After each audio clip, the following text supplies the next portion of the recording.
So throughout this unit, we've been talking about industrialization and big business and growth.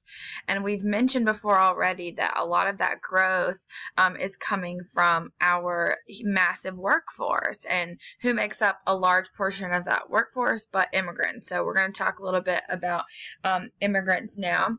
So we've got something here happening at the end of the 19th century that we call new immigrants.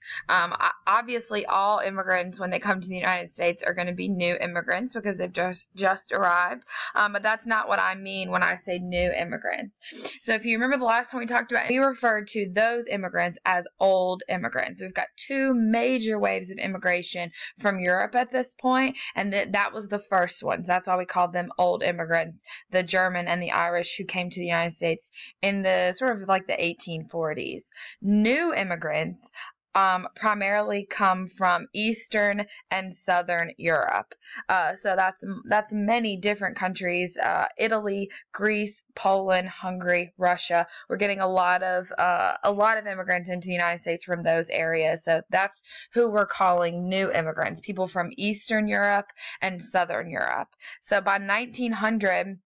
These new immigrants are 70% of all immigrants, meaning that the immigrants coming from those countries are an overwhelming majority of the people that we have coming into the United States from around the world. They are very unskilled. I don't mean that they are like useless and don't know what to sort of how to work. I remember we've talked about a skill before means a craft.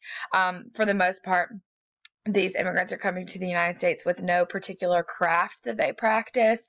They're usually very poor, and they're usually either Catholic or Jewish. So it depends on the countries that they're coming from. Obviously, if you're coming from Italy, you're more likely to be Catholic. If you're coming from Poland or Hungary, you're more likely to be Jewish. So we're going to sort of brush up on the reasons as to why in your country that make you want to leave. Like you see on that diagram: poverty, fear, disasters, unemployment. There are a lot of different causes that can make you want to leave your home country. So grain was making farmers very little money in other places in the world. So a lot of farmers were wanting to move to the United States because there was more money to be made. Not necessarily on the brink of World War II here. We're pretty still a good bit away, 50-ish years away from World War II at this point. But World War II is not sort of the first time that we saw anti-Semitism going on. Anti-Semitism is, discrimination against Jewish people. That is something that is centuries years old. And there had been religious persecution of the Jewish population in Europe for hundreds and hundreds of years. So this is happening still, and a lot of Jewish people are looking to get out. Now, pull factors, remember, these are things that pull you into another country. So good things about your country that make people want to come there. So to the United States: safety, opportunity, stability. These are all things. So obviously there's that vague hope of opportunity and prosperity that the United States has, like the American dream. A lot of people are attracted to that. We also have a lot of land out west up for grabs. You remember the Homestead Act from American History 1 from 1862? We're literally giving land away for free for the hopes that people will be able to settle it and sort of make it into a profitable thing. That's sort of what that movie Far and Away is about, is some immigrants taking advantage of that opportunity and settling some land out west. Railroads offer reduced fare out west to try to encourage settlement, so there's even more of a reason. It makes it sort of even easier to get out west that way. A lot of people thought they could find jobs in the west because there weren't as many people out there. Jobs like railroads, mining, farming, ranching. We'll talk more about jobs in the West towards the end of the week. We're also seeing a new sort of type of immigrant called a chain immigrant. Chain immigrants are immigrants who come to the United States following a family member who had previously traveled here.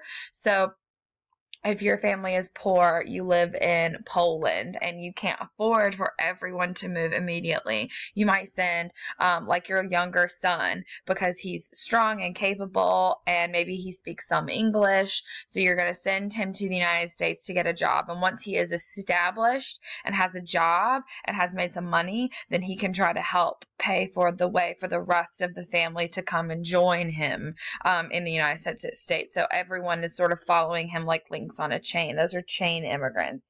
And then obviously religiously or politically free, more open-minded. A lot of those countries have very, very small populations and are not very diverse places. So it's sort of easier because the challenge isn't, it's not as big of a challenge to celebrate diversity and be open for all people when you don't have as much diversity. But the United States is obviously a country made of immigrants, so we are extremely diverse. And to have this level of religious and political freedom on top of all of that diversity is really an incredible thing. So what is it like when our immigrants come to America? I'm sure you can imagine it's not going to be overwhelmingly glamorous for a lot of people. So most immigrants, when they come to America, pretty much just pack only what they could, only what they could carry.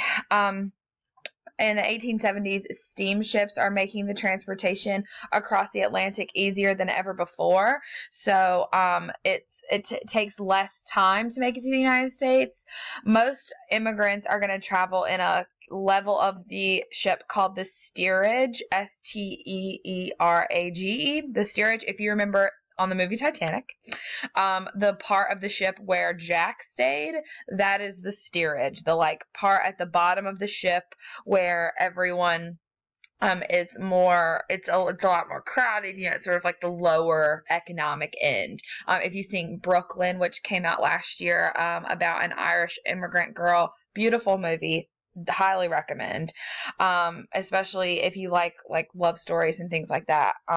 It's an awesome movie, but the part of the ship that she stays in on the way to the United States is the steerage. So there's no private cabins in the steerage. You always have like a roommate or something. Sometimes it could be a very big open room with sort of like a bunk bed situation. Sometimes it can be smaller rooms with that they might just sort of sell beds at a time. So like you might be in with a couple of other people that you don't know. It's very crowded. A lot of times can be really dirty. Illness spread very quickly in an area like that. And every passage is different. Like it's very possible that you could get in the steerage and have an absolutely fine ride, like no illness, everything seems relatively clean. But then at the same time, it's very possible you could get on a ship, and it really just, a lot of it depends on the people that you're traveling with, the sort of the weather that your ship encounters on the way there, the length of your trip, where you're docking. A lot of sort of factors all play into this. So don't have in your head that every single, trip to the United States was a hard, grueling one. Some of them were just fine. But it definitely was possible to get sick along the way. Like I said, illness spreads very quickly in tight spaces like that, where not everything is necessarily very sanitized and things like that. So to enter the United States, you had to be healthy, you had to have money, and you had to have a skill or a sponsor. So we're not necessarily being super picky about the people that are entering the United States. We're really welcoming an overwhelming majority of the people that are trying to get into the United States. We just don't want to allow in people who are going to spread disease. We don't want to allow in people who are going to be a drain on society. And we don't want to allow anyone into the United States who doesn't have a plan and, who's going to sort of like get here and then immediately be homeless and not be able to sort of take care of themselves. So you have to pass a quick health check, nothing like super major. You just have to be relatively healthy to come into the U.S. Money, I don't mean like you have to be wealthy. They just mean like you got to have some starting cash, essentially. And then a skill or a sponsor, meaning you've got to have something that you can do. Like you can say, I'm a tailor, I'm a blacksmith, I'm a miner, whatever. We know that there is a job path for you, that there's a potentially something that you can do to make money out there. Or you can have a sponsor, basically someone who already lives in the United States. It could be, so these are like chain immigrants, it could be a family member. you could, a lot of times, like back home, you could tell your priest that you want to move to the United States, and he can call someone in the U.S. that he knows and try to hook you up with a sponsor in the church, things like that. Someone who would say, I'm going to take this person under my wing and make sure that we get them a job and get them settled. So most immigrants are arriving in the New York harbor. In 1892, we open up Ellis Island, which is an incredible place to go. If any of you have the opportunity to go to New York, I would recommend touring Ellis Island. So our European immigrants, when they dock in New York, they dock at Ellis Island, where they go through a quick legal and medical inspection. The picture you see on the screen is a line at Ellis Island. So the medical inspection is, like I said, basically just a quick check. Make sure you don't have sort of any I don't know, open wounds, nothing that's going to spread disease. You don't have any significant infections, things like that. And then a legal inspection, meaning we're wanting to make sure that all your paperwork is on the up and up, that you are entering the country as a legal immigrant, as we always want. Only 2% of people at Ellis Island are denied entry. So of all of the people who come through Ellis Island, 98% of them we let into the United States, which is a very high number. Now, that is very different on the other side of the country.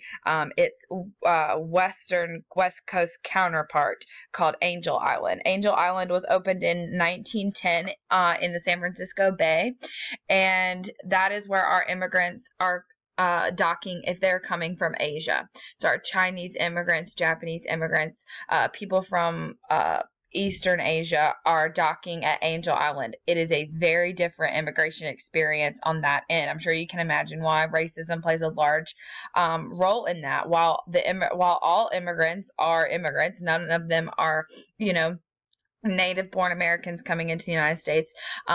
There's the thought process, that at least the European immigrants are white. We've got these immigrants coming in on the West Coast who are Asian, and there's a lot more racism that they are going to experience, a lot more discrimination that they're going to experience than the European immigrants coming in on the East Coast.